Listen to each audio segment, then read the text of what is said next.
그동안 택배기사의 과로사 문제가 불거지면서 그들의 노동 환경에 사회적 관심이 쏠렸지만 택배 대리점들의 고충은 알려지지 않았는데요. 40대 가장인 택배 대리점주가 새 아이를 남겨두고 스스로 생을 마감할 수밖에 없었던 사연은 무엇이었는지 취재우특에서 신유만 기자와 짚어봤습니다.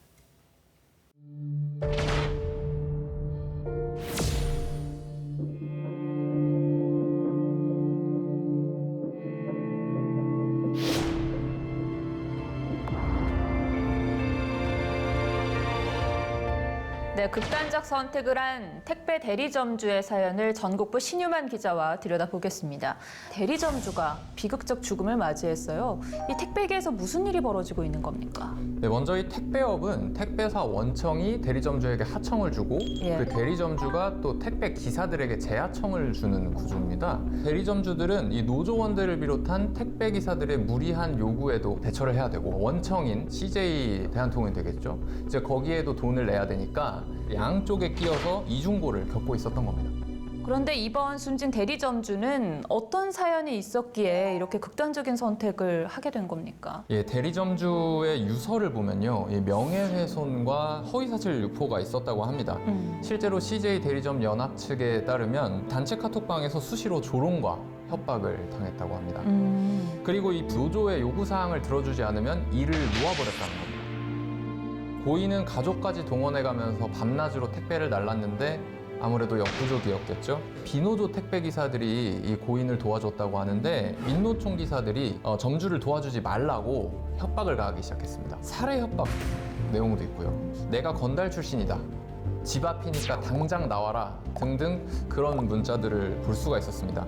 그럼 이 숨진 점주와 택배 기사들 원래도 사이가 좋지 않았던 겁니까? 예, 고인은 택배기사 출신이었습니다. 2013년에 대리점 제안을 받아서 이 사업을 시작했다고 합니다.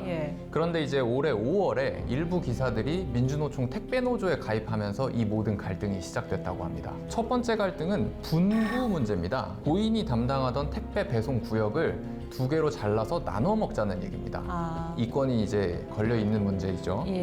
또 수수료 문제도 있습니다. 이 수수료라는 게 지점마다 운영 상황에 따라서 또 수치가 상이해서 조금 더 살펴봐야 될 것 같습니다. 이렇게 파업이나 태업 같은 쟁의권을 무기로 대리점주를 압박하는 일이 김포에만 국한된 일일까요? 이번 사건을 계기로 다른 많은 대리점과 노조들의 갈등도 수면 위로 드러나고 있는데요. 파업과 태업을 할 테니 자신 있으면 오고 아니면 접으라는데 이번 대리점주의 죽음에 대해서 택배 노조는 어떤 입장을 보였습니까?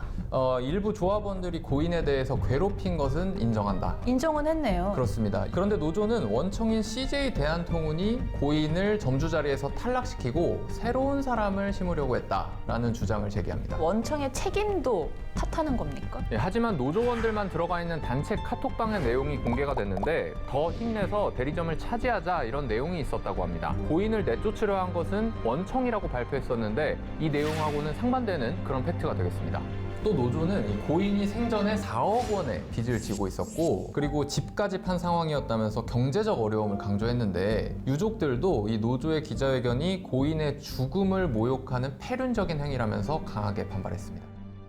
이번 사건 한 줄 톡으로 정리를 해보겠습니다. 고인의 유서에 나온 얘기인데요. 네. 아빠가 멀리서 지켜볼게.